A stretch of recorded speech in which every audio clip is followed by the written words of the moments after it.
Hear ye, hear ye! You are listening to An Old Timey Podcast. I'm Norman Caruso. And I'm Kristen Caruso. And on this episode, it's part 2 and the finale of my series on the Bath school disaster. Okay. I don't know how to start this because I like for us to start these episodes kind of light and happy, but this one's going to be a rough one. It will be rough. Should we save the light stuff for later? What light stuff? I don't have light stuff. Do you have light stuff? I do have one important piece of information I'd like to share well, with our history host. Give us something light before we get into the horrible stuff. Folks, if you're on the $10 tier, you've probably already noticed that. Why are you so serious with this light piece of information? Baby caterpillar, a.k.a. my little mustache is gone. I have shaved my mustache that I was so proud of in part 1 of this series. You didn't seem proud at all. You seemed to have no confidence in it. I guess I don't recall. But let me tell you what happened. Your father, Kristen, my father-in-law, got on the World Wide Web and made fun of me, okay? He did. And there were many comments. One of them, the funniest, was, he looks like my 13-year-old son. Yeah, to be clear, my dad took a screenshot of our podcast recording and was like, hey, anyone who's not at the $10 level on Patreon and can't see the video, let me help you out and show you how bad Norm's mustache is. In all seriousness, I had actually shaved it before he posted that. We went out to eat last week, and the waiter just had a phenomenal mustache. And I just looked at mine in the mirror and just thought, I just can't grow one right now, and that's okay. And Kristen reminded me that, hey, you got a great head of hair. Flaunt that. Show that off. Yeah, here's my thing, Norm, with you always, because it seems like every couple years you're like, I'm going to grow facial hair, and then you get really bummed out because the crop doesn't harvest how it's supposed to. I don't know farming terms. Kristen, you're talking to the guy that rubbed a potato on his face as a teenager to try and spur hair growth. Well, the internet lied to you on that one. But I'm just saying, like, you've got so many great attributes. I think especially that a lot of dudes would want, like, you're 6'1". Oh. Okay. Whoa. You've got a full head of beautiful hair. And yeah, when you try to grow a mustache, it looks like a baby caterpillar. But, you can't have everything in life. No one's perfect. I appreciate the kind words. But yes, I did decide to shave. Kristen, do you have a Patreon plug for us? I do. But first, before we get into that, I want to just let the listeners know that I have not shaved my mustache. And I won't. I won't. Thank you. Thank you for being so honest. Yeah, no problem. The people at the $10 level know. And speaking of which, join our Patreon, won't you? Do you want to support this sexy independent podcast where we sometimes have mustaches and sometimes don't? Well, head on over to patreon.com/oldtimeypodcast. Once there, you'll find bonus episodes. Norm has informed me that this month's bonus episode is going to be right up my alley, which I have taken to mean it's going to be stupid. Yep. I'm very excited. Also on Patreon, you get ad-free episodes, video episodes. You get to play trivia with us every month. You get a card and stickers with our little autographs. What more could you want? There's more stuff, but who has the time? We've got to get to the story. Head on over to patreon.com/oldtimeypodcast. Thank you very much. And with that, let's begin our episode. All right. I guess I don't really need to give out a warning. This is going to be a rough episode. This is probably the roughest episode I've ever done. It is. Yeah. It's tough. It was tough to research and write this one. Yeah. I'll tell you that. But I think it's important we talk about it. Yeah. Before we get into today's episode, we have to recap part 1. Oh, wait. What? I have a mistakes of shame. Oh, you certainly do. Okay. Mistakes of shame. Kristen, in our last episode, I talked about Andrew Kehoe and how he grew up in the small farming town of Tecumseh, Michigan. That town was named after the famous Shawnee chief and warrior. However, apparently, it is not pronounced Tecumseh, Michigan. Like the name of the Shawnee chief and warrior. They pronounce this seems kind of like a defensive apology. I am extremely defensive. They pronounce it Tecumseh, Michigan. I guess I need to come see the town for myself Oh, my God. to learn more about it. This has been another incredibly shameful segment of Mistakes of Shame. That little joke made me fall more in love with you. Is that what did it? You know, the other night, I was trying to tell you, like, the different characters that I think make up your personality. And to me, I think you're a solid 8% Hank Hill. And that little joke just really spoke to me on a Hank Hill level. And I appreciate it. Well, thank you, Kristen. That's very kind of you to say. You know, our relationship was really teetering on the rocks. So I'm glad this joke kind of came in and, Thank goodness. course-corrected things. Absolutely. Yeah. Okay, now let's get into the episode. Okay. Ready? Previously on An Old Timey Podcast. Oh, that was really creepy. We learned about the man responsible for the Bath school disaster, Andrew Kehoe. Andrew Kehoe grew up on a farm in Tecumseh, Michigan. As a kid, he had a fascination with all things electrical. He liked to tinker with gizmos and gadgets. And as a result, he became very mechanically skilled. He seemed destined to become an electrician or an engineer. But it didn't happen. When Andrew was 18 years old, his mom passed away, and his father, Philip Kehoe, was aging and having a tough time running the farm. As a result, Andrew Kehoe worked on the family farm for the next several years. Soon, his father remarried a much younger woman, Frances Wilder. Andrew was not a fan of his new stepmother. She was closer to his age than his father's, so Andrew Kehoe left the farm to try and make it out on his own. He found jobs all around the Midwest, as a lineman, an electrician, a dairyman. While working in St. Louis, he apparently suffered a pretty significant head injury. Andrew Kehoe did eventually recover, but his siblings claimed the accident changed him. Eventually, Andrew Kehoe was forced to move back home, and there a series of events changed his life. First, his stepmother Frances burned to death in a horrible gas stove accident. Of course, after the Bath school disaster, people wondered if that truly was an accident. Then Andrew Kehoe fell in love and married a woman named Nellie Price, who came from a very prominent family in Lansing, Michigan. And finally, Andrew's father, Philip Kehoe, died. He left his entire farm to his son. But the Kehoes didn't stay long on the family farm, because Nellie's rich uncle passed away and left a significant estate, including an 80-acre farm in the small town of Bath, Michigan. The Kehoes purchased the farm from the estate and agreed to make monthly mortgage payments. Residents of Bath, Michigan welcomed their new neighbors. They remembered Nellie. She had grown up there. The Kehoes seemed social, friendly, always willing to lend a helping hand. However, Andrew Kehoe exhibited odd behavior at times. He was irritable, cruel to animals, egotistical. He also really enjoyed clearing his fields using explosives like dynamite and pyritol. Neighbors especially noticed how fired up he got about taxes, specifically a new property tax that was paying for the brand spanking new Bath Consolidated School. But it wasn't just the property tax. Andrew Kehoe thought the school board was corrupt. It was filled with nepotism, secrecy, wasteful spending. In his eyes, something had to be done. So in 1924, Andrew Kehoe ran for the school board, campaigning on fiscal responsibility, and he won. In the following years, he had a long, drawn-out battle with the school's superintendent, a young, ambitious leader named Emory Hike. Kehoe campaigned to slash Hike's salary bonuses and vacation time. He questioned every little purchase, like new books or playground equipment. He even tried to get Emory Hike banned from school board meetings. Eventually, other board members and Bath residents got tired of Andrew Kehoe's overbearing ways. Because of this, Andrew Kehoe was slowly losing his political power in Bath. But that wasn't the only problem. Bills were piling up. The Kehoes got a foreclosure notice. Nellie was sick with an unknown illness that had her in and out of hospitals.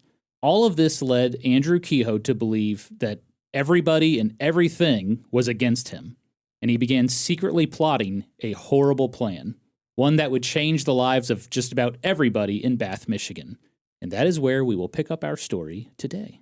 I hate this man so much.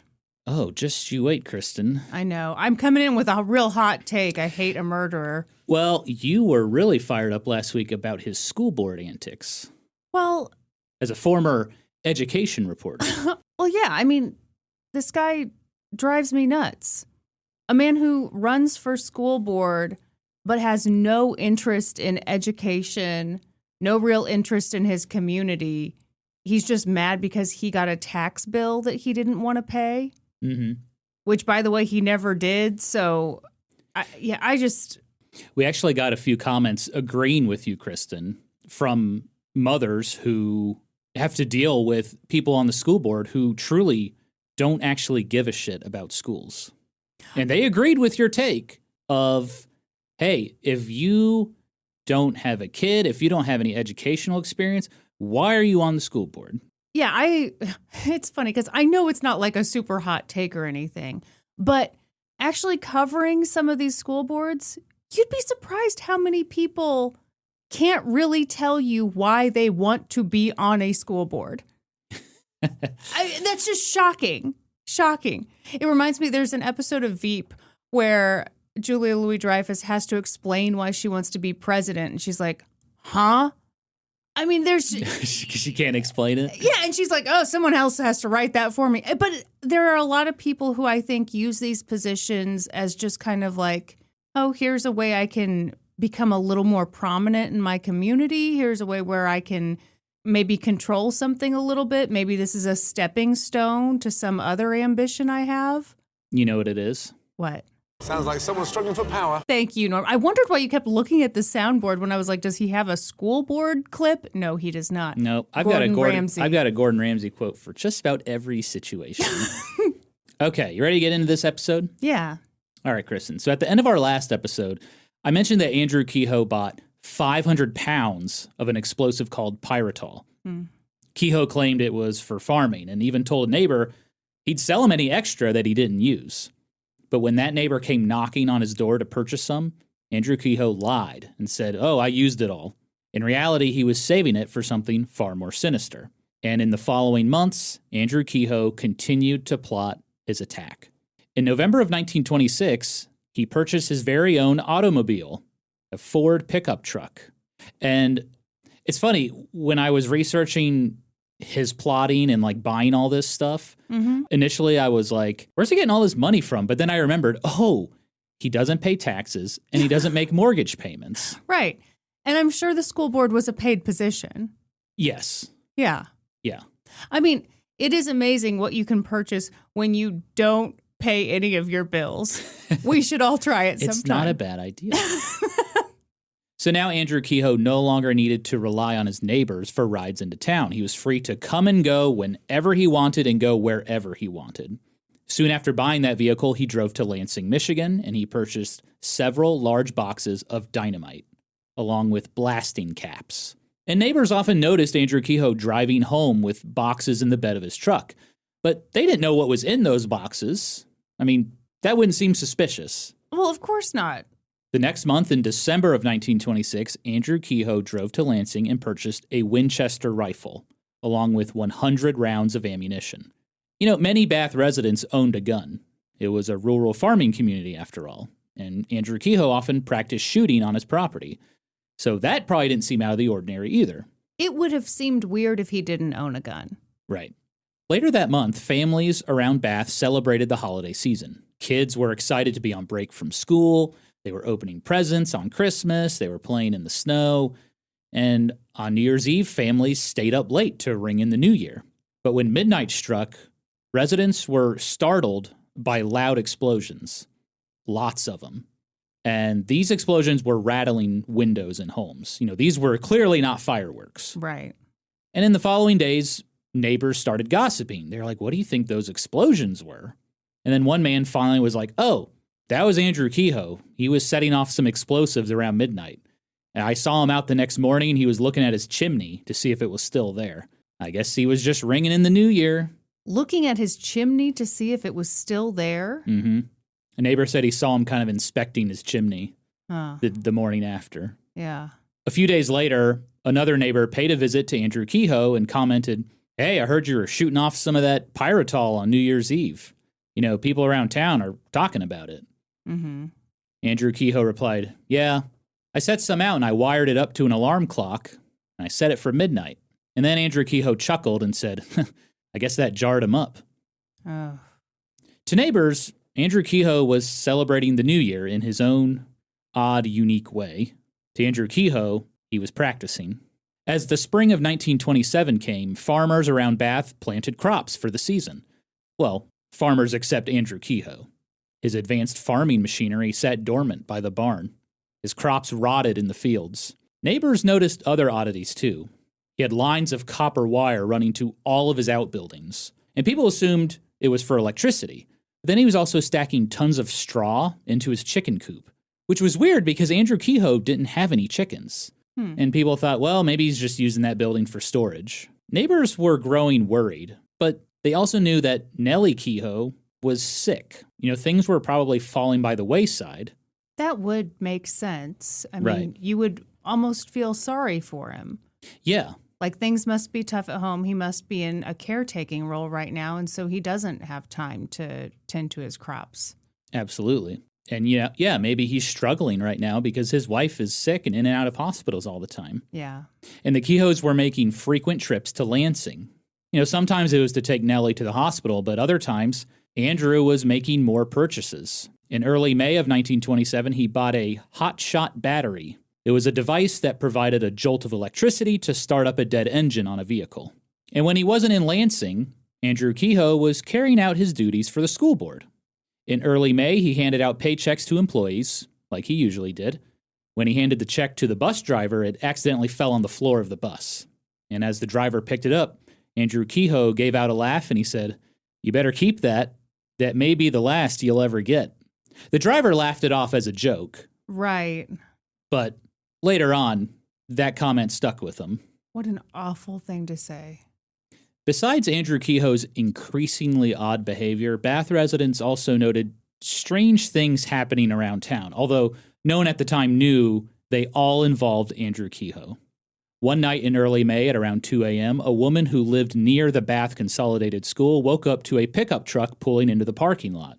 The woman watched as a man started unloading crates into the school. She assumed he was delivering potatoes or something for the cafeteria. But then she wondered, why would someone be delivering potatoes at 2 a.m.? That was certainly strange, but what else could it be? So she just went back to bed. Yeah. And then the school janitor, a man named Frank Smith, who is not the one-armed janitor I mentioned in part 1. Yeah, the man who had one arm and therefore freaking Andrew wanted to cut his salary. Correct. Yeah. Yeah, I guess he was no longer working for the school. They had a new janitor. His name was Frank Smith. Well, Frank Smith noticed that a trap door to the crawl space of the school was left wide open. Frank Smith had recently been down there to fix a water pipe, and so he thought, damn, I guess I just left the door open. Right. So he shut it. But then the next week, it was open again. And that was weird to him because he hadn't been down there. People usually don't go into the crawl space. It's kind of a tight squeeze. Yeah. But he just shut the doors again and moved on. It is funny how everything you've mentioned so far, I wouldn't think twice about, especially because this is a time before people even thought about, well, I'm sure people didn't think a lot about domestic terrorism, but specifically at a school. It just wasn't even something people would conceive of at this time. Yeah, I don't think so. And so... especially in a very small town where everyone kind of knows each other. Right. You wouldn't think something so nefarious was happening. No, and so it would definitely seem odd to have a crawl space door open. I mean, you couldn't pay me to go down into a crawl space, and I feel like a lot of people probably agree. There might be snakes there, Norm. Oh, there's definitely snakes. Yeah, exactly. And so, yeah, you wouldn't have anything nefarious in your mind, and there also wouldn't be a really logical reason why someone would be down there.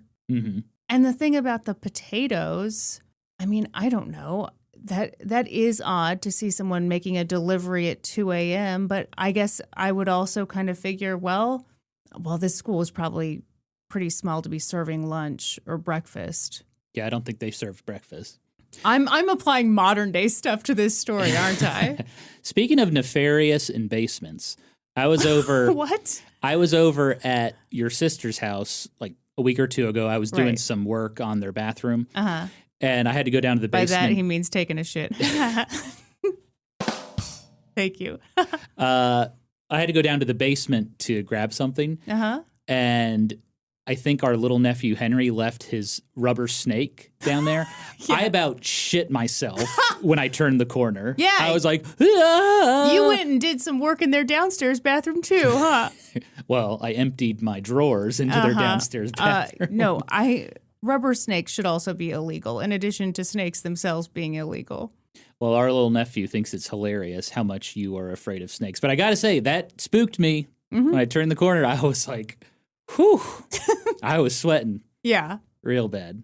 Anyway, on Saturday, May 14th, 1927, construction crews working on a bridge near Bath arrived at work to find that a huge quantity of dynamite was missing.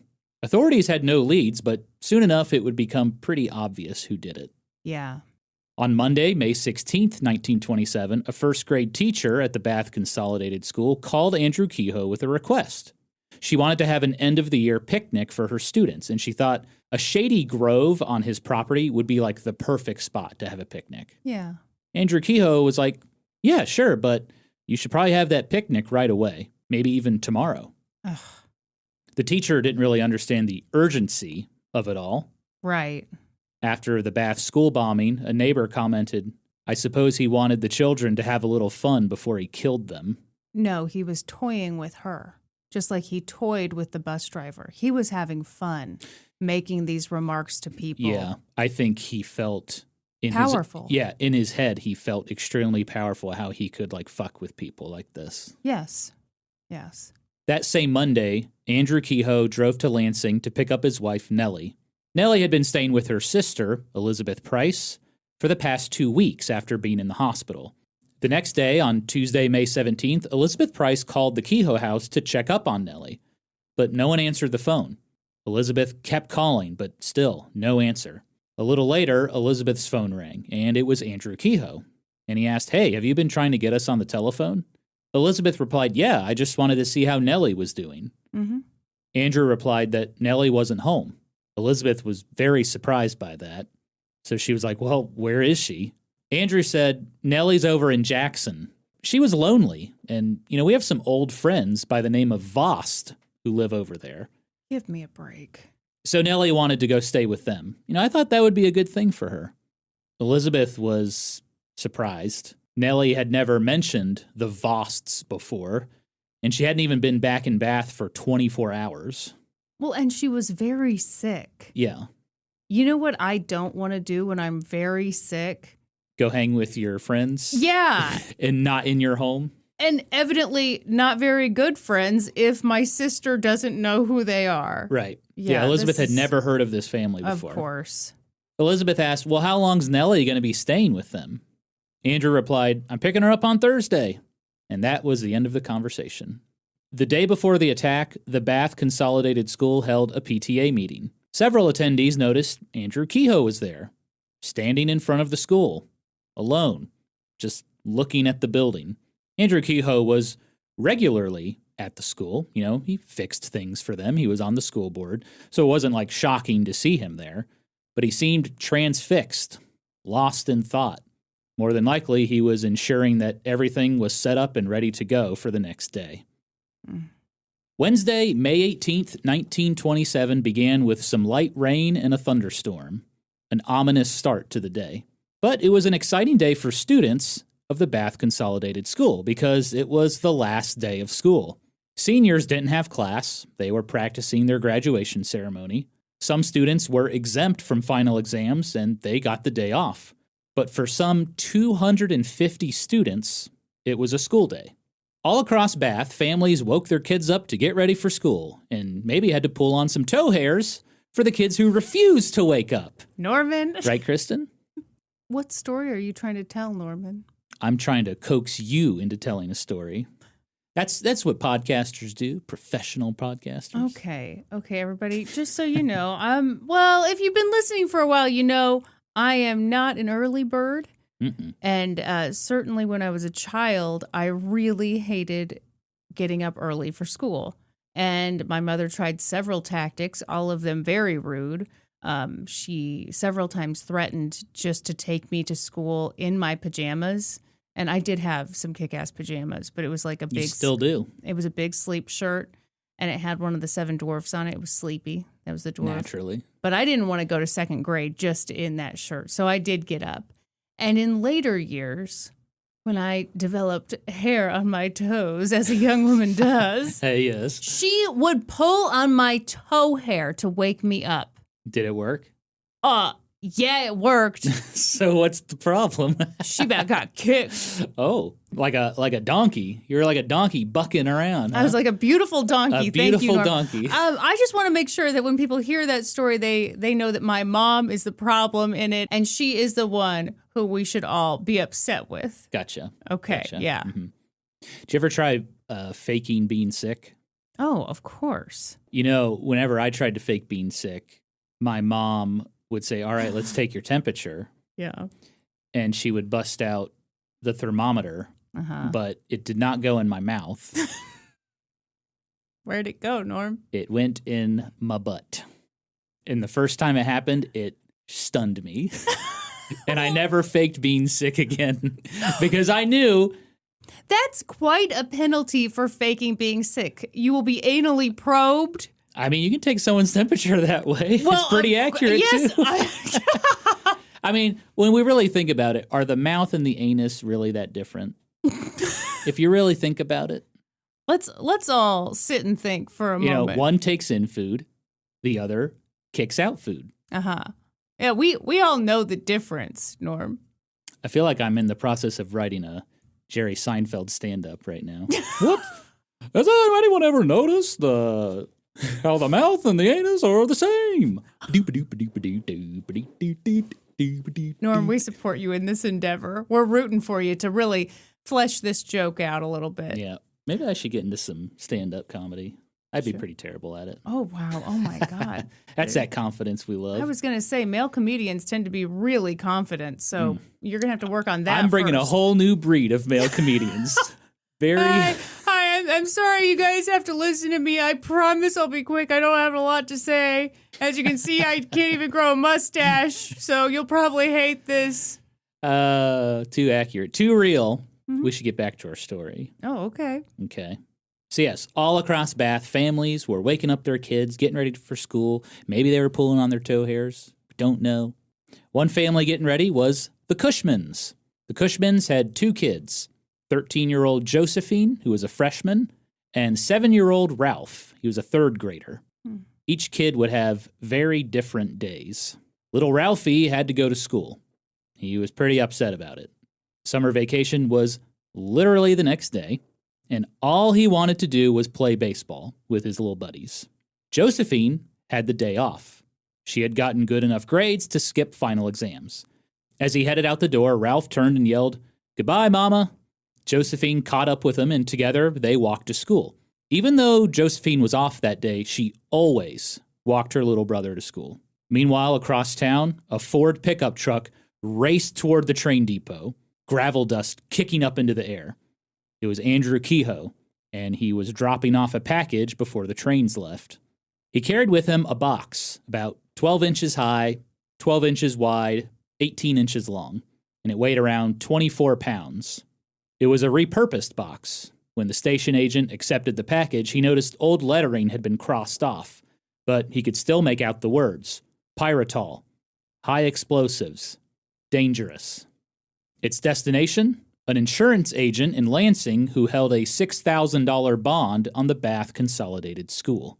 After dropping off the package, Andrew Kehoe headed back to his pickup truck when he ran into the local blacksmith and a fellow school board member, Albert Detloff. Albert Detloff made small talk. "Oh, hey, Andrew, how's it going? Yeah, just bought some duck eggs from my neighbor. By the way, do you remember when the next school board meeting is? Because I just can't remember. I don't think I wrote it down." Andrew Kehoe seemed uneasy, distracted, and he muttered, "It's tomorrow, the 19th. Oh, no, actually, wait, it's actually Friday, the 20th. Albert Detloff was like, "Oh, thanks. Hey, are you busy right now? The water pump at the school, it's not working. Would you mind coming with me to check it out?" Andrew Kehoe nervously agreed. As the 2 men walked to the school, Andrew Kehoe whipped out his pocket watch and checked the time, 8:25 a.m. He exclaimed, "Oh, look at the time. School's about to begin in 5 minutes. I don't think we have time to look at the water pump. Puzzled, Albert Detloff checked his own watch. 7:25 a.m. And he showed it to Andrew Kehoe. He's like, we've got more than an hour. So why did each man have such different times? It was an example of the many time mishaps during the early 20th century. Daylight saving time and time zones had put a wrench in synchronized time across the state of Michigan. Norman, all your episodes are coming together. Finally, it's paying off. You can learn more about that in my 2-part series on daylight saving time. Okay, this is so fascinating. I just assumed Andrew Kehoe was making that up, just trying to create an excuse for why they should leave. That's very possible, but the Bath Consolidated School, it operated on Central Time, but the town of Bath operated on Eastern Time. Oh, Lord. So they had a 1-hour difference. Yeah, okay.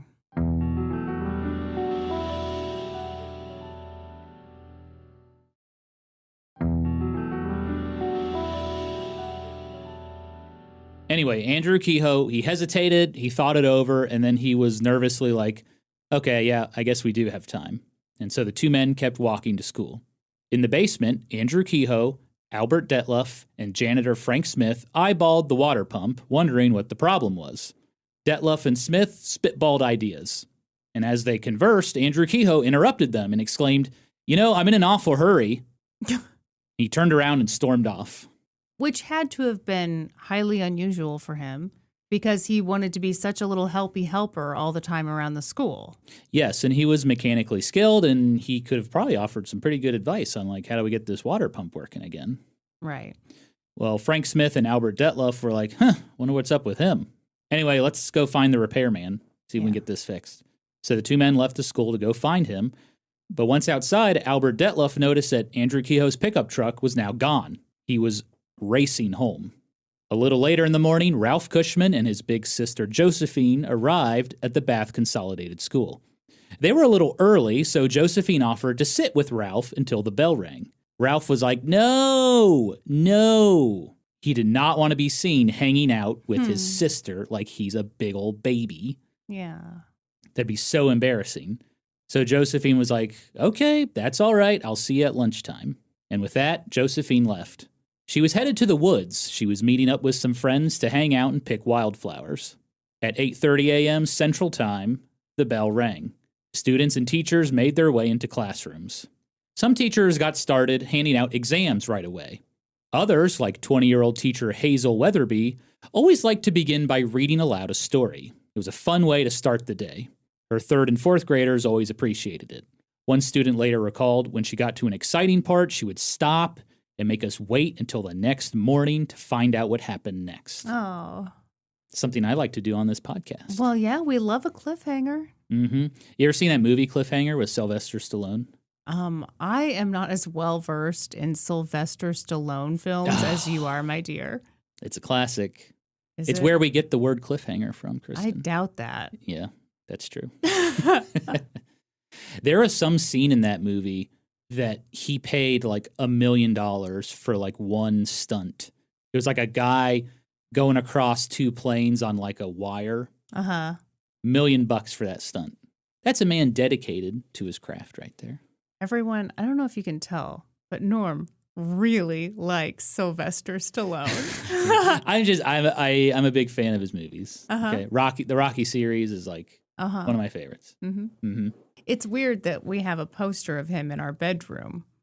Do as we? A married couple. Well, we know we don't. But Norm, I had to think about it. how did you say do we? I had to think what was in our bedroom. I was like, why do we?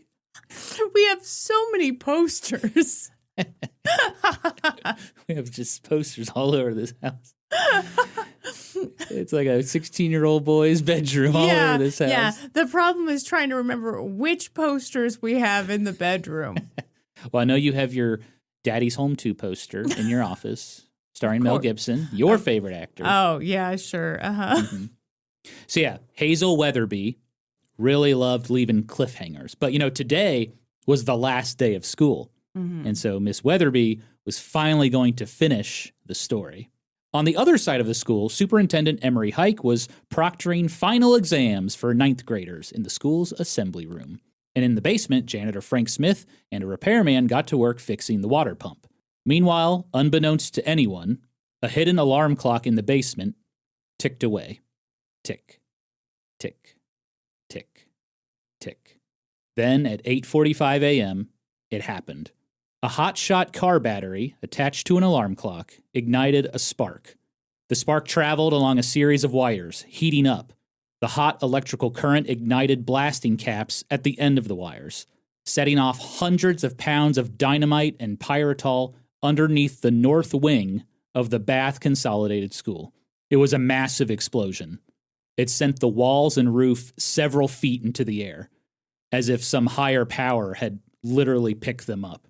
In a flash, students and teachers were blasted into the air, thrown against walls, flew out of the windows. As the roof and walls landed on the ground, the north wing of the school caved in on itself. The second floor crashed down on top of the first floor. Wood, metal, and glass splinters shot in every direction. Plaster dust engulfed the area in a huge dust cloud. 20-year-old teacher Hazel Weatherby ran to her students and covered them from the collapsing walls as if it was instinctual. In the assembly room, Superintendent Emery Hike steadied himself as walls shook and the hardwood floors splintered. Ceiling lights swayed and crashed to the ground. In the basement, the blast threw the water pump repairman against the wall. Janitor Frank Smith collapsed and slowly stood up, yelling, "For God's sake, what happened?" Even outside of the school, people felt the blast. Nearby building windows shattered. And as she picked flowers in the woods, Josephine Cushman and her friends heard the explosion as tree branches rattled violently. Ugh. They quickly ran into town to see what was going on. It sounded like it came from the school. As they made their way there, their fears were confirmed. A man ran out of the gas station and yelled, "Hurry up! The school has blown up!" Josephine's stomach sank. All she could think was, "Oh my God, Ralph."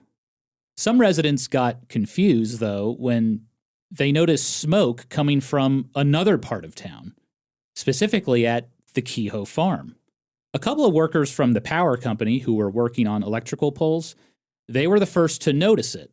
They were completely unaware of the school explosion. So they piled into their vehicles and they sped toward the Kehoe farm. And neighbors slowly made their way there too. At the Kehoe farm, the farmhouse was on fire.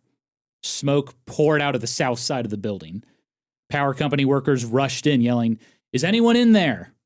There was no answer. People started running in and saving whatever they could before the fire got worse. They pulled out a sofa, pulled out a table, they pulled out a bunch of chairs. But while removing furniture, one worker spotted something in the corner of the living room. It was a bundle of dynamite. He picked it up and he threw it out of the house. And then they found more dynamite and more dynamite.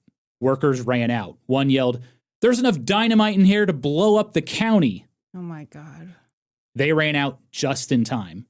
More explosions went off, slamming the workers against their vehicles. Just then, a woman ran to the crowd and yelled, "The school's been blown up."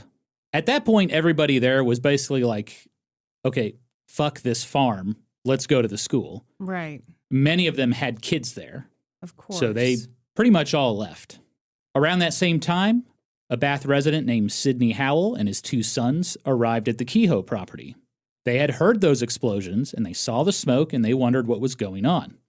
By that point, every building on the Kehoe property was on fire. The house, the barn, the chicken coop, the corn crib.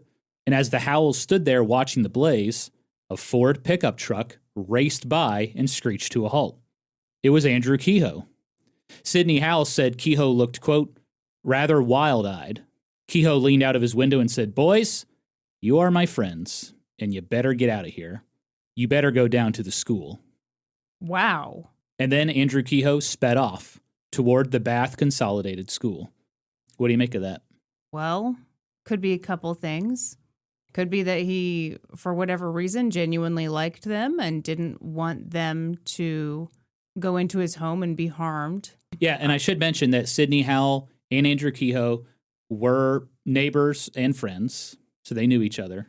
Another thought I have is that Nellie's body is in the house, and he is planning to blow up the house to hide that. Well, although he's doing this to the school, why would you hide anything at this point? I don't know. I don't really know what to make of that. My take was always that he was friends with Sidney Howell and he had no weird grudge against him. So he was like, I don't want you to be harmed in all this. You didn't wrong me. It's hard to find logic, because it's like, well, did the first graders do you harm? Did the second graders do you harm? Of course not. Yeah. And maybe there's just not going to be a logical answer to it. Mm-hmm. Back at the school, there was an eerie silence after the north wing of the building collapsed. And then a symphony of screams. As the dust cleared, Bath residents could not believe what they saw.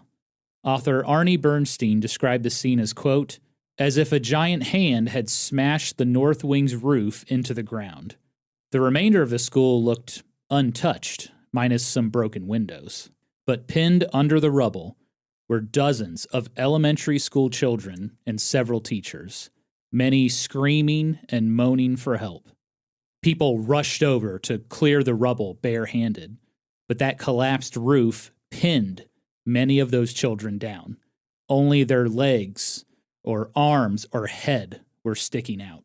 Bodies were scattered all over the place. One little girl was hanging by her heels from debris, like a rag doll suspended in midair. Some children had miraculously survived, walking out of the debris covered in plaster dust, looking like ghosts. Others had been blasted out of the building and somehow survived the fall. After the explosion, Superintendent Emery Hike and several students had escaped onto the roof of the building for safety. From there, he saw quite a view. Several students panicked and started jumping to the ground. A few broke their legs from the fall. Emery Hike pleaded with them, stop, be patient. Help was coming. Emery Hike immediately took charge. He yelled for axes to clear debris and ladders to get students down from the roof. When a ladder arrived, he ensured every student got down safely before getting down himself. Then he notified state authorities. There was an explosion at the Bath School, and immediate aid was required. Send anyone you can. And then he got to work, helping clear rubble to search for victims. He demonstrated incredible leadership. Many residents said Emery Hike was a calming presence that day. More and more Bath residents poured into the area to help. Parents arrived in a panic, desperately picking through the rubble and crying out for their children. Josephine Cushman was there too. She was looking for any sign of her little brother, Ralph. And slowly, bodies were recovered. A temporary morgue was set up on the lawn of the school. Bodies lined in a row. Blankets placed over the bodies, only their feet exposed. Parents anxiously checked underneath the blankets, seeing if they could recognize their child.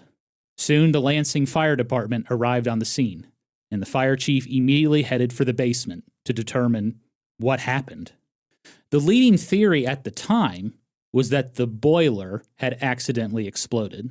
Of course. I mean, you would never expect Never. what actually happened. Nope. Well, maybe these days you might, but... Yeah, that's a good point. Meanwhile, rescue workers had grabbed an old telephone pole, and they were using it to pry up the collapsed roof, trying to free some of those trapped victims. As rescue efforts continued, a Ford pickup truck screeched to a stop in front of the school, and out came the driver, Andrew Kehoe. Kehoe yelled out for Superintendent Emery Hike. Hike, who was assisting with the rescue, paused and ran over. He probably thought Andrew Kehoe was there to help. Of course. Words were exchanged. What was said is kind of a mystery. But then, with horror, Emery Hike yelled out, "You know something about this, don't you?" Oh my God. At that point, Andrew Kehoe pulled something out. Some say it was a rifle. Others thought it was a pistol or some sort of switch. The two men grappled with each other and wrestled. And then another explosion went off, this time from inside Andrew Kehoe's truck. In an instant, Emery Hike and Andrew Kehoe's bodies were ripped apart. People screamed. Smoke and blood and metal shards went everywhere. Gasoline fumes and the smell of death filled the air. When the smoke cleared, all that remained was the chassis and motor of Andrew Kehoe's truck. A pile of intestines were lodged in the steering wheel, and there was no sign of Emery Hike or Andrew Kehoe. That explosion had also killed people standing nearby, including 74-year-old retired farmer Nelson McFerrin and 33-year-old postmaster Glenn Smith. They had been at the scene helping with search and rescue. Then there were more screams. People had been hit with shards of metal from the blast. Andrew Kehoe's truck had been loaded with metal, random nuts and bolts. Essentially, Andrew had turned his truck into a giant grenade. One piece of metal hit 8-year-old Cleo Clayton, who had managed to survive the school explosion. The shrapnel lodged into his spine and stomach, and he died shortly after. Immediately after that blast, several residents ran and grabbed the principal of the school and urged him to get out of there. "They got Mr. Hike. They're gonna get you," one person yelled. There was confusion all around. Josephine Cushman saw the metal flying everywhere, and in a panic, she thought that for whatever reason, Bath was under attack from like an airplane or something. Honestly, I can see how someone would think that. The absolute terror of this, the school exploding is bad enough, but the natural thought would be, this is a terrible accident. Yeah. But then there's another explosion nearby, or I guess at the Kehoe farm. Had there been an explosion, or was it just smoke they were seeing? No, Andrew Kehoe set off explosives there, too. Okay, so there's an explosion there, and then he pulls up in a truck, and there's another explosion. Mm-hmm. You wouldn't know what to think. Yeah. But you would think that nowhere was safe. Right.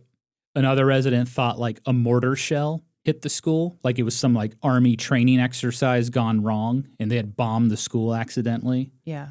People wondered, what the hell just happened? What is going on? Yeah. They got their answer moments later. Someone spotted a pile of remains in a nearby ditch. Among those remains were strands of gray hair, along with a shirt pocket and some documents. Incredibly, they had survived the blast. Inside was a driver's license and a bank book that belonged to Andrew Kehoe. Then someone found a chunk of torso, had a piece of a checkered sport coat, and that was Emery Hike. Emery Hike's wife, Ethel, stumbled in disbelief. As locals tried to console her, she could only mutter, "My husband is dead." A chaotic scene was made even more chaotic. Shortly after Andrew Kehoe's suicidal attack, Josephine Cushman's parents arrived in a panic. They had been informed that Ralph had broken a leg, but he was okay. But when they were taken to see him, it was a case of mistaken identity. Ralph was still missing. Mrs. Cushman turned to her daughter and said, "Where's Ralph?" "He hasn't come out of the school yet," replied Josephine. At that moment, Josephine felt a really sharp pain in her leg, and she looked down and was surprised to see the sight of blood. A piece of shrapnel from the truck explosion had lodged into her leg right above the knee. Meanwhile, the Lansing fire chief had discovered the cause of that explosion: dynamite and pyritol. And there was more of it. There was way more of it. They had uncovered more than 500 pounds of explosives in the basement of the school. That had not yet. That had not gone off. Oh, my God. 300 sticks of unexploded pyritol, 10 sacks of gunpowder, 204 sticks of dynamite. All of it was connected up with wires, hot-shot batteries, and alarm clocks. The fire chief rushed out and ordered everyone to get away. Rescue efforts would have to be paused while authorities disarmed the bombs. And that had to have been brutal for some of those parents. All of those parents. That had to be terrible. Mm-hmm. Just knowing that my kid's in that rubble, probably screaming for help, and they can't get to him. It would be pure chaos. Mm-hmm. It was only then that people realized Andrew Kehoe had planned to blow the entire school up. Yeah. It more than likely would have killed everyone in the building. But by some miracle, only the explosives in the north wing had gone off. More than likely, a short in an electrical wire had saved an untold number of lives. At around 10 a.m., news of the bombing hit most of Lansing. People were now pouring into Bath. Many were there to help. Doctors, nurses, farmers, even the National Guard showed up. Some people were newspaper reporters and photographers. Others were macabre tourists, eager to get a glimpse at the carnage. Rescue workers continued to uncover bodies. Among them was 20-year-old teacher Hazel Weatherby. She was dead, covered in a pile of bricks. Wrapped in her arms were 2 children, also dead. 6th grade teacher Ava Gubbins was miraculously alive. A concrete beam had pinned her legs and trapped her against an iron radiator. Next to her lay a lifeless boy. The concrete beam had crushed him. Gubbins recalled that all she could do was close her eyes and scream for help. The Cushmans continued searching for Ralph. Mrs. Cushman peeked under every blanket in the temporary morgue, but Ralph was not there. Soon, County Prosecutor William Searle arrived at the scene, and he immediately started an investigation. But for the residents of Bath, this was no longer a mystery. The man responsible was Andrew Kehoe, and he was dead.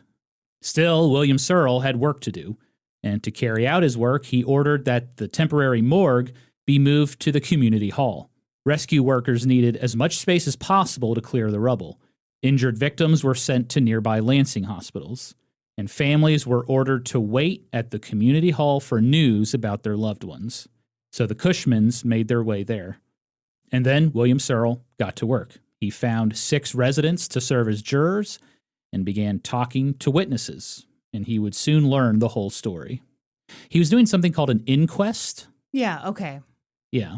I'd never heard of that before. Well, it was interesting when you said he found jurors, and I was like, what are you talking about? But okay. My apologies. Yeah, he was doing an inquest. Yeah.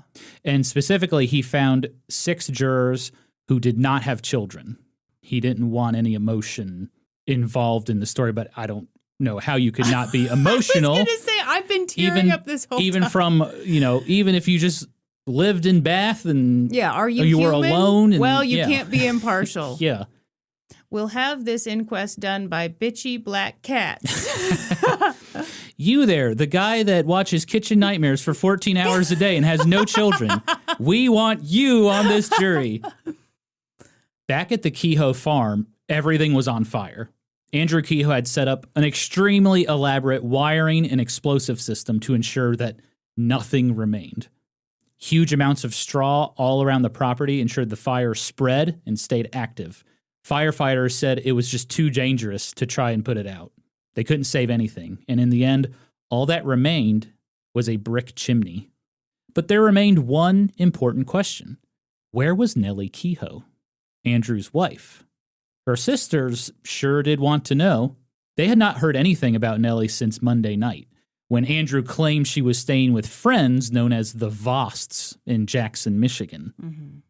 Now the Price sisters got the news about a horrible explosion in Bath, carried out by Andrew Kehoe. The Price sisters quickly contacted Estate Attorney Joseph Dunback, who we learned about in Part 1. Yeah. And they said, "We need your help. We're trying to find Nellie." Dunback was quickly able to locate the Vost family in Jackson, Michigan, and he drove the sisters out to see them. This is a real family? Real family. I thought this was a George Glass made-up situation. Yeah, I could see how you would think that. Mm-hmm. But when they arrived at the Vosts, they got the bad news. Nellie was not there. In fact, the Vosts had no idea what they were talking about. They hadn't seen the Kehoes in a long time. Okay. The Price sisters next made their way to Bath to ask if anyone had seen Nellie, but no one had. The sisters were now convinced Nellie was still on that farm somewhere. That afternoon, Governor Fred Greene arrived on the scene. He promised full state support, medical supplies, money for all the funerals, and more. He even rolled up his sleeves and started picking through the rubble with everybody. Police were busy looking for more evidence. They were tracking down that mysterious package Andrew Kehoe had sent off that morning. Oh my gosh, I hadn't even thought about that. They feared there were more explosives inside of it. Of course. They also combed through the town looking for more dynamite and pyritol. They checked under Emery Hike's house. Luckily, they didn't find anything. Meanwhile, the Cushmans waited for any update on Ralph. Josephine and her mother paced back and forth. She remembered it as the longest day of her life. Yeah. And then someone came running up. "You're wanted at the community hall." Josephine and her mother ran over. And there, Mr. Cushman was waiting with the news. They had found a body, and it was Ralph. When they examined little Ralph, Josephine said it looked like his head had exploded. His chin was gone. Metal shards covered his skin. Rescue workers said they had found Ralph still sitting at his desk, next to a classmate. That night, Ralph's body was moved to a nearby funeral home. Josephine and her family wanted to spend the night with him, but they couldn't get to the funeral home. There were now thousands of vehicles in Bath. There were rescue workers, emergency vehicles. There were those curious tourists everywhere. And so the Cushmans eventually gave up and just went home. Yeah. Do you want a tissue? I can't believe we came in here knowing this was the story and we didn't bring tissues. Hang on, I'm going to grab some. Okay. The next morning, Thursday, May 19th, 1927, brought news. Authorities had finally tracked down that mysterious package. When they opened the box, they found ledger books, along with a note written by Kehoe. Oh, my God. It read partially, "Dear Sir, I am leaving the school board and turning over to you all of my accounts. They are all in this box. Due to an uncashed check, the bank had 22 cents more than my books showed when I took them over. Sincerely yours, Andrew Philip Kehoe." And that was it. I don't know what to say. Authorities were relieved that it wasn't explosives, but unfortunately they found something far worse at the Kehoe farm. That morning, 2 policemen were taking a smoke break near the chicken coop, or what remained of the chicken coop, when they noticed a pile of something tied to a makeshift cart. As they inspected it, it became clear what it was. It was the charred remains of Nellie Kehoe. Ugh. Near the cart was a box containing some personal items like jewelry, some medical bills, and a marriage license. It's unclear how many people had walked by that cart in the past 24 hours and not noticed, but who could blame them? Nellie's body was so badly burned and torn apart that it could have been mistaken for a pile of burnt wood. On her skull was a large crack in the back of her head. Investigators believed Andrew Kehoe had picked up Nellie from the hospital on Monday, bludgeoned her to death, and then set her body in the cart. The explosions and the fire would take care of the rest. Police found more gruesome sights on the property. In the barn were the charred skeletal remains of several horses who had been trapped in the barn, unable to escape the fire. Kehoe had tied their legs up with copper wire. Wow. And then finally, at the edge of the farm, the police found a small homemade stenciled sign attached to the fence. It was Andrew Kehoe's final, pathetic, bullshit message to the world. It read, "Criminals are made, not born." Oh, shut up. Shut up. Mm-hmm. Oh, look what you made me do. Murder Basically. children. What's eerie is, I believe, the Virginia Tech shooter said something very similar after he committed his horrible act. Wouldn't it be terrible for us to take responsibility for our own actions? Yeah, that's such bullshit. Well, and it's funny because, of course, we all want answers in situations like this, but what are we really expecting? Yeah. And I guess we should expect something like that. Just pure bullshit. For a man to, like, do something this horrible, like, it doesn't shock me that you'd find something like this. Of course. Yeah. By the way, this was extremely difficult to research and write. And the entire time I kept thinking, I don't know how you did a true crime podcast. It's hard. Yeah. Well, that's why when I thought of Let's Go to Court, I wanted to do court cases because I knew there are light cases and there are more serious cases. You know, there's a range. It allowed you to be more free with your topic selection. Right. Like, you did an episode on, like, a dry cleaner stole a guy's pants, or allegedly stole. Yeah, they lost a pair of his pants, and he sued them for like $87 million or something. Yeah, which is one of my favorite episodes, by the way. Oh, thank you. So yeah, I came on there and did a story of the Royals mascot shooting hot dogs at a man. That was a very serious case. Yeah, but like stuff like this is just unspeakable. It's just horrible. I mean, it says something that we've both been crying in this episode. Mm-hmm. I think, and maybe we'll talk about this more at the end. To me, there's something so overwhelming about a crime like this because there are so many victims. In a way, it can be harder to get people to feel the impact or understand, because when you have so many victims, they can kind of become nameless and faceless. Yeah. And so I appreciate that you kind of zeroed in on this one family. Of course, the Cushmans. Yeah. It's terrible to think about that, but I'm sure that story rings true for a lot of the families who went through this. And I'm sure there were families who lost all of their children in this. It's very difficult. And like, I'm still not done with the story. Well, and I mean, you've been in a haze the last few days, understandably, just because it's really, really heavy. Yeah. It's so interesting because I've talked about Hitler and the Holocaust and, John Brown's raid on Harper's Ferry. But I think it's because of the children in this one. Of course. Like specifically the children. It's kind of zeroed in on them. And I think that's what's And they're at a place where they me. should be safe. Right. Yeah. They should always be safe at school. Yeah. And then this fucking crazy asshole leaves a sign that says criminals are made, not born. I think the other thing is like, it's also funny. This case is so old timey. It's like almost 100 years old. But hearing it, and here he comes driving up to the scene of his own crime in his pickup truck. Yep. And I just, sitting here nearly 100 years later, I'm like, I want to kill him with my bare hands. Yeah. Or truly. Yeah. And zooming around town, checking out all the destruction he caused. After days of saying cryptic things to God knows how many people. I mean, we know of 2 of them, but he did this more than twice. Absolutely. I just can't imagine being a parent of one of these children or being a member of this community and the guy's dead.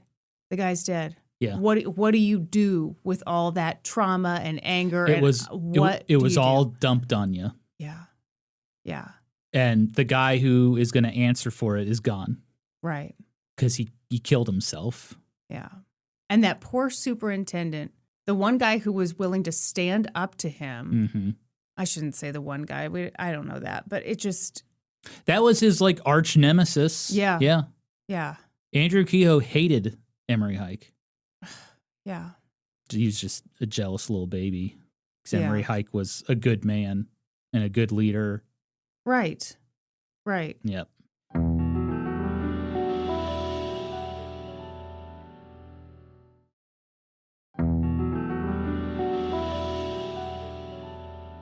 That weekend, many Bath families held funerals for their children who died in the explosion. There was talk of conducting like a mass funeral for all of the victims, but that was nixed. One newspaper wrote, the concentrated sorrow of the community would be too appalling.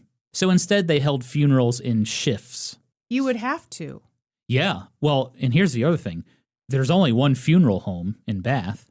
Of course. They could not handle all of these dead bodies. Of course. So many were sent to Lansing to be taken care of. So funerals were going to be held in shifts. Everyone pitched in to help. Residents volunteered as pallbearers.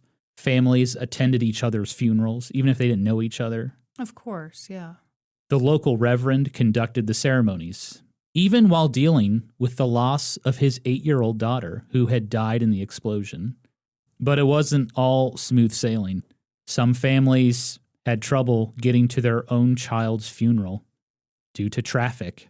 As news of the horrific massacre spread across the country, thousands and thousands of people came to Bath. They wanted to explore the Kehoe property or sneak a piece of rubble from the Bath school, a souvenir. That's one of the strange things to me about a lot of these old-timey crimes is, and I don't know if it's, you didn't have TV back then, so you couldn't watch anything from afar. Yeah. But yeah, people would show up Mm-hmm. and yeah, they would take souvenirs. Yeah. Souvenirs from crime scenes, souvenirs of terrible things. But that was really common. Yeah. I remember we went to the Hair Museum in Independence, Missouri. Yes. And It's no longer there. No longer there. Fantastic museum. Mm-hmm. The lady was quite a character. Yeah. But she claimed to have a lock of Abraham Lincoln's hair after he was assassinated. Mm-hmm. At first, I was like, that's bullshit. There's no way someone would have Abraham Lincoln's hair. But then I thought about it and I was like, oh yeah, people did that shit. They broke into tombs and coffins and crime scenes and stole stuff as souvenirs. Well, and actually, future topic, someone tried to dig up Abraham Lincoln. They did? Several times, yeah. Oh, wow. I had no idea. They had to move his body and stuff, and concrete it into the ground. Yeah. It's funny you're mentioning the criminal element of it, but that was another thing people did back then because, again, you didn't always have a photo of your loved one, but a lock of their hair, it never changes color. It never changes texture. It's a piece of them. Yeah, and I didn't know that. I didn't know that either until we went to that very weird museum. And yeah, people would take the hair of their loved ones and make art out of it. Beautiful art, too. Well, I'm sure some of it sucked. Filigree and flowers. Yeah, if I had your hair, I'd be doing a smiley face. In memory. It's because she often smiled. It's not because I'm bad at art. Yeah. This is what she looked like. No, it's funny. I look back on that and I'm like, I really doubt that was actually Abraham Lincoln's actual hair. I do too. Somebody has locks of his hair. Yeah. Somewhere. I doubt it's his hair as well, but it did make me rethink it because I was like, wait a minute, yeah, people did this shit all the time back then. Absolutely. So yeah, people were coming into Bath by the thousands trying to get souvenirs. Some people had no shame at all and knocked on victims' doors to ask questions about what happened. My God. Mm-hmm. On Sunday alone, it was estimated that 85,000 people drove through Bath. Eventually, the police had had enough. They shut down the roads and told everyone to go home. It's funny. I just realized I'm talking kind of condescendingly about, the way it was back then.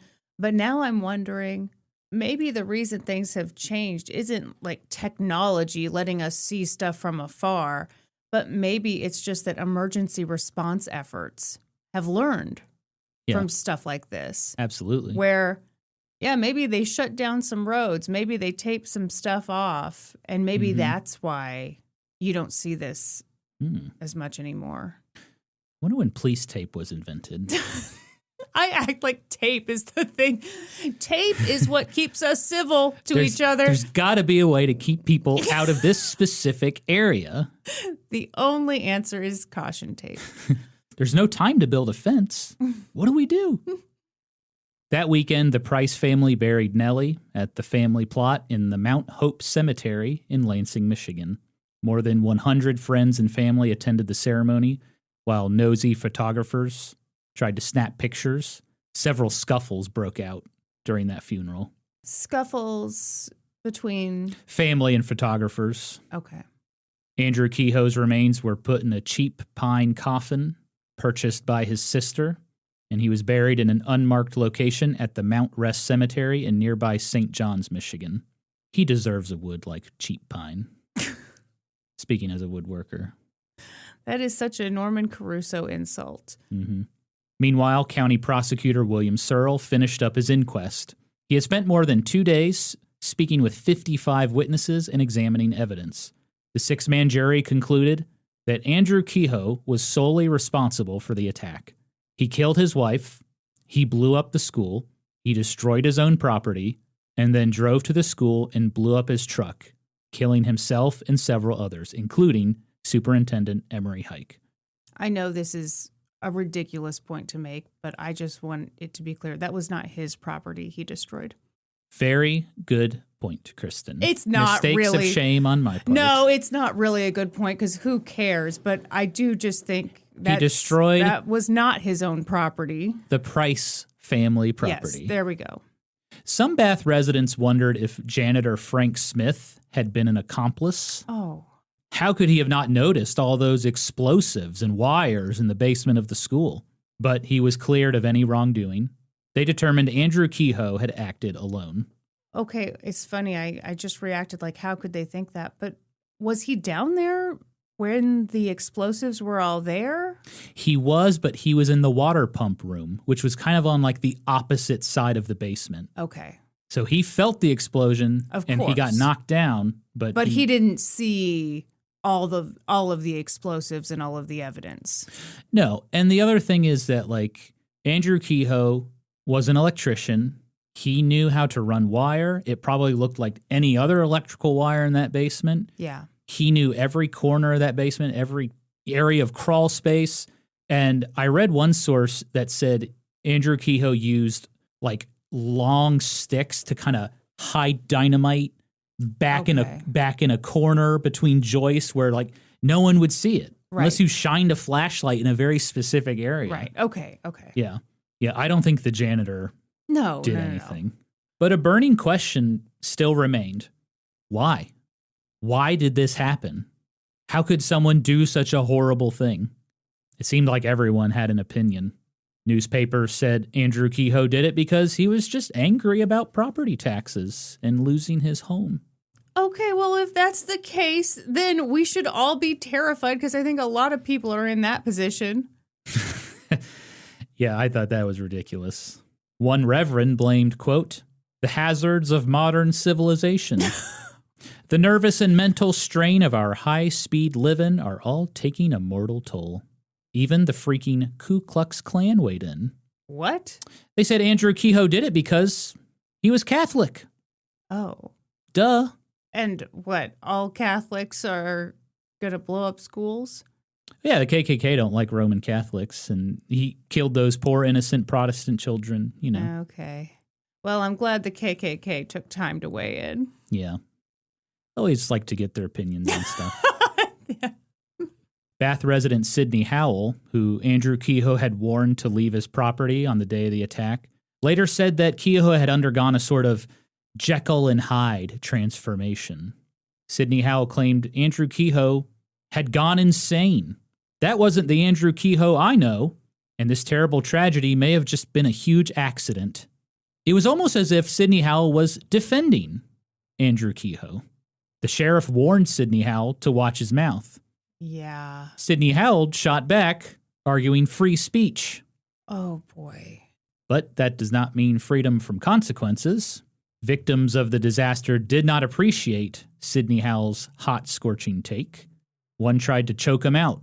I was literally just saying a minute ago, I wanted to kill this guy with my bare hands. Mm-hmm. I can't imagine actually being in this community and you have nowhere for your anger to go, but all of a sudden, this guy's friend starts talking about how maybe it was an accident. Yeah. How on earth could this be an accident?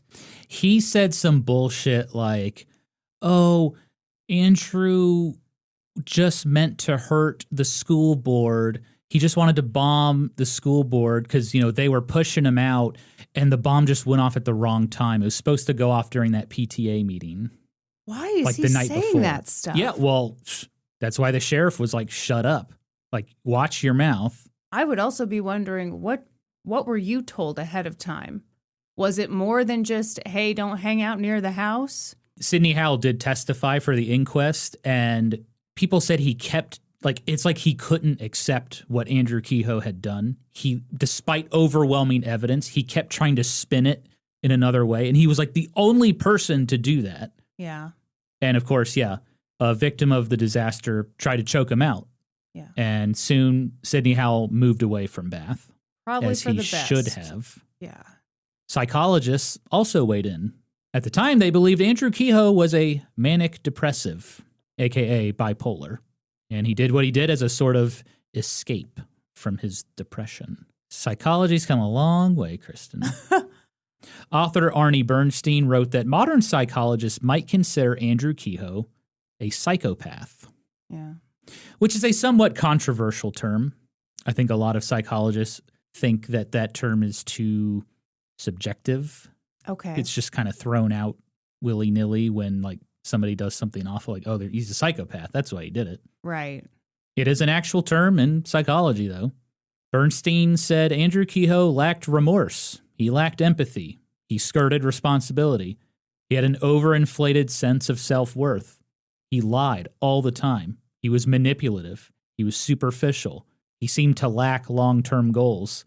But ultimately, Arnie Bernstein concludes that the real why burned to ash with the farm. What do you mean the real why burned to ash? Arnie Bernstein is arguing that we will never know why he actually did it. Yeah, I understand, but what at the farm would have told us the truth?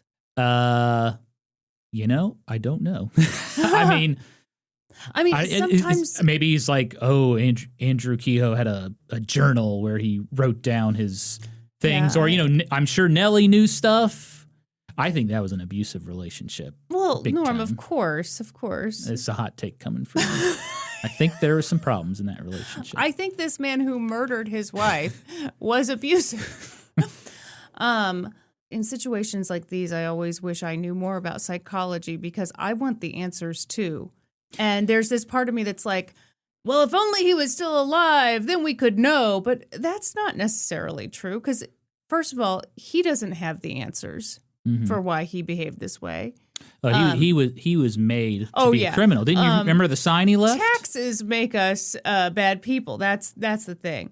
And you do wonder, have we come far enough now that if someone were to interview him back then, would we even have the right answer now? Mm-hmm. Probably not. Yeah. It's really tough with historical figures trying to understand it's tough their now. psyche. Yeah, Terrible stuff happens now, and we can't say why a person does what they do. Mm-hmm. Yeah. To be honest, I just don't know enough about psychology to be like, well, I think he definitely was bipolar. Damn it, Norm. I was expecting you to have a PhD in psychology just in time for this episode. I tried. You know me. Did you go down some rabbit holes? Yeah, absolutely. I looked into, I think it's called psychopathy. Uh-huh. Psychopath. Yeah. And I looked into bipolar and I just learned more about it. Yeah, I just don't know enough. So it's kind of uncomfortable to kind of talk about historical figures and diagnosing them with something because I don't know. I do like what that author did of here's what we know. We know he didn't have remorse. We know he was manipulative. We know that he felt entitled. That stuff, maybe someday somebody can do something with that information. Yeah. And then I read some comments from other psychologists who were like, yeah, psychopath, that's a thing, but that doesn't necessarily make somebody violent. Right. I think that's why it's so important to be careful with labels. Yeah. Because Andrew Kehoe may fit into one category, but there might be a lot of other people who also fit into that category, and we shouldn't necessarily be afraid of those people or suspect that they're going to do what he did. Yeah. He did something shocking, to this day, shocking. Yes. In total, the Bath school disaster took the lives of 45 people, 38 children, 5 adults, and the Kehoes. I also want to say that I know this is commonly referred to as the Bath school disaster. I think after doing this episode, I prefer Bath School Massacre. I do because too. Disaster sounds like an accident. Absolutely. Disaster oh no, sounds this thing like happened. an act of God almost. Right. And that's most certainly not what happened here. Yeah. It was mass murder. Yeah. 58 children and adults were injured, some permanently. And you might think something like the Bath school disaster would take up headlines for weeks or even months. Right. Headlines like Maniac blows up school and tax-crazed farmer sets off huge blast. Those were actual headlines, by the way. Mm. But the headlines only lasted 2 days because on May 20th, 1927, 2 days after the bombing, Michigan native Charles Lindbergh completed his solo flight across the Atlantic Ocean. Oh. And as a result, the Bath school disaster shrank from the headlines. The residents of Bath somehow moved on. Back then, there were no grief counselors available to help the children make sense of what happened to them, which is really sad. Yeah. Life just simply went on for these victims. And they had to do it while dealing with a constant stream of tourists. One Bath resident said tourists were, quote, like a swarm of flies around carrion.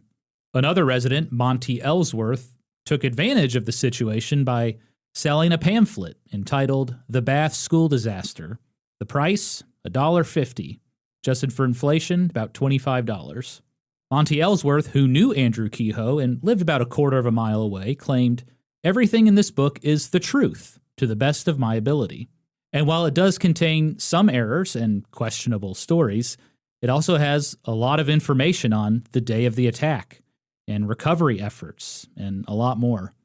A lot of people kind of shit on this pamphlet. Yeah. And yeah, it was made for questionable reasons.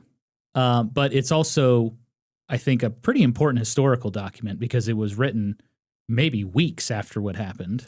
Well, context. Mm-hmm. You know, I mean, it is a fascinating document, I'm sure, from a historical perspective. Yes. And you obviously have to take into account, okay, this was created for tourists by someone in that community. So you have to take that into account. But at the same time, that would offer a perspective that very few other people can offer. Right. As someone who was living in the community. Yeah. Yes. During the summer of 1927, the Bath Consolidated School lay dormant, in ruins. Graduation ceremonies were canceled. In June, Michigan Senator James Couzens visited Bath and promised to personally fund rebuilding the school. It would cost between $80,000 to $100,000, adjusted for inflation, about $1.6 million. Some residents thought they should just tear down the school, but building an entirely new school was very expensive, and Senator Couzens' offer to rebuild everything on his own dime was very gracious, and so the school board ultimately accepted the deal. As construction got underway that fall, crews uncovered even more dynamite and pyritol hidden in the school. Oh. Construction had to be delayed as authorities safely cleared it out. While the school was being rebuilt, children went back to school in makeshift classrooms all over Bath, in grocery stores, barber shops, barns, garages. Anywhere they could fit kids, they had a class. But for some children, going back to school was just too painful. Many families left Bath to start a new life somewhere else.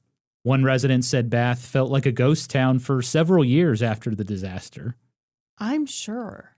And I mean, you've wiped out a community's children. Yeah. That just does unspeakable damage to a place. Be very hard to stay. Yeah. The Cushmans decided to stay, but Josephine struggled. She had survivor's guilt. Yeah. Why had she survived? What if she had stayed with Ralph that morning before class? She blamed herself for leaving him, you know? She had survivor's guilt probably before that was even a term. And that's so hard when you're dealing with something and you don't even have the words for it. Yeah. And she was 13. Yeah. The Cushmans tried to move on. They donated all of Ralph's clothes. But when Josephine noticed a child in Bath wearing her little brother's donated clothes, it broke her. Yeah. After that, Josephine's parents decided it would be best if she went to school somewhere else. So they sent Josephine to live and to go to school with her cousins in Holt, Michigan, about 20 miles from Bath. It started off okay, but the weekly commutes became too much for Josephine. After a while, she just really missed her friends and her classmates, other survivors. Yeah. I bet she was asked a lot of questions by the kids in Holt. Mm-hmm. And yeah, you've been through this horrible thing, but at least back home, people know. And they understand, and I can talk to them. Yeah. Or not talk to them. Yeah. Well, and she had friends. She probably had been with her friends for her whole life. Yeah. You know? She got her first chance when she attended a get-together with some friends in Bath, and Josephine loved it. It was exactly what she needed. And her parents noticed that too, and so they all agreed that Josephine should go back to school in Bath. Josephine later said that it felt like, quote, a terrible burden had been lifted from her. Mm. On August 18th, 1928, little over a year after the bombings, the James Cousins Agricultural School opened for students in Bath. At the entrance of the school stood a bronze statue of a 10-year-old girl holding a cat. It was a memorial to the victims of the Bath school disaster, funded by a coin drive carried out by school children all across Michigan. Author Arnie Bernstein described the statue as, quote, representing all children, the face of the future, a rebirth of hope, the powerful strength of human resilience. While the Bath School had been reborn, the Kehoe property remained vacant. Residents were told to stay away from it for fear of hidden dynamite. Sure. Eventually, the Price family donated the land to a Catholic charity. Later, several different farmers purchased the property, but none of those farmers were able to do much with the land. One farmer commented that he could always feel his heart in his throat whenever he worked. Meanwhile, the children of the Bath school disaster grew up. They got jobs as factory workers, soldiers during World War II, teachers. One survivor, Bethel T. Hart, became a teacher at the rebuilt Bath School. And that must have been really hard.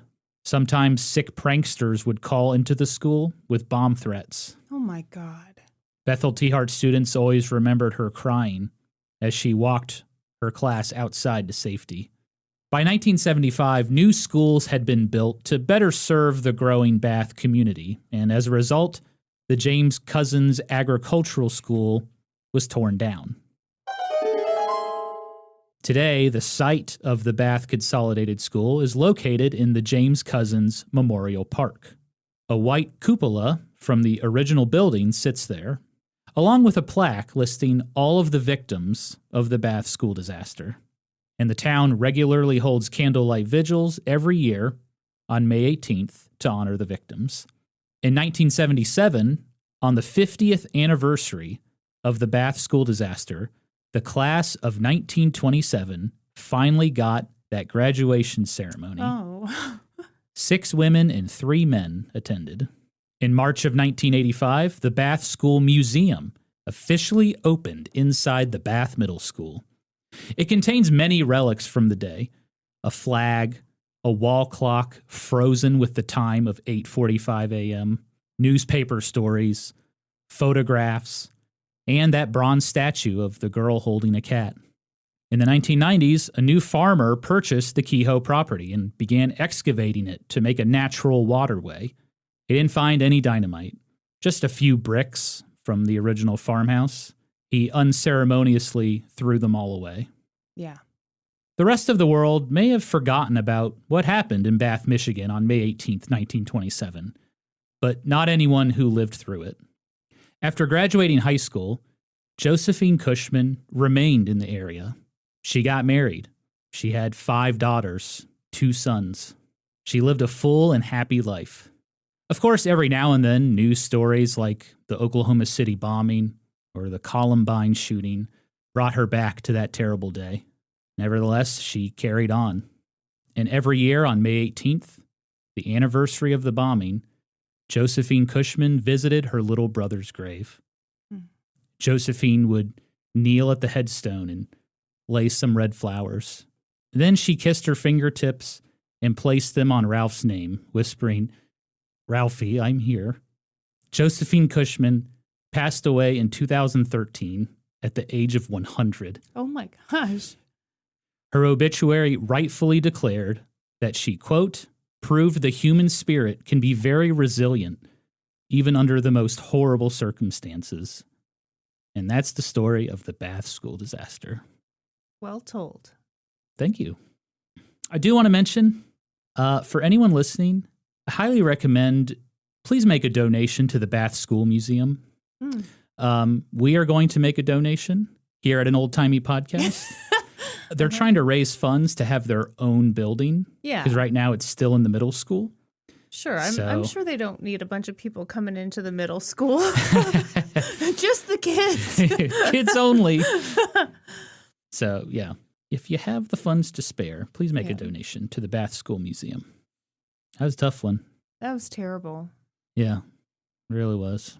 And, we were thinking of going up to Lansing, Michigan soon. Yeah. I think when we do, we should definitely pay a visit to Bath and, visit the memorial and maybe check out the museum. And yeah. Still amazes me. I just had never heard of that story. Yeah. Yeah. I remember when you first brought it up, it sounded vaguely familiar, but only vaguely. Oof, I don't know that I could have covered that, Norm. That was so upsetting. Yeah, tough story, but an important story. Yeah. That should be remembered. Kristen, do you have anything lighthearted and fun to wrap up this episode? No. Nothing? No, not a damn thing. Nothing? No. In fact, it's funny that you would even say that to me right now. Why? Because what could I possibly say? Oh, man. I don't know. What are you watching on TV right now? Oh, my gosh, Norm. No, I tell you what. I appreciate you telling this story. I hope the listeners, appreciate hearing it. Not too many jokes in that script. Now, here's a funny thing.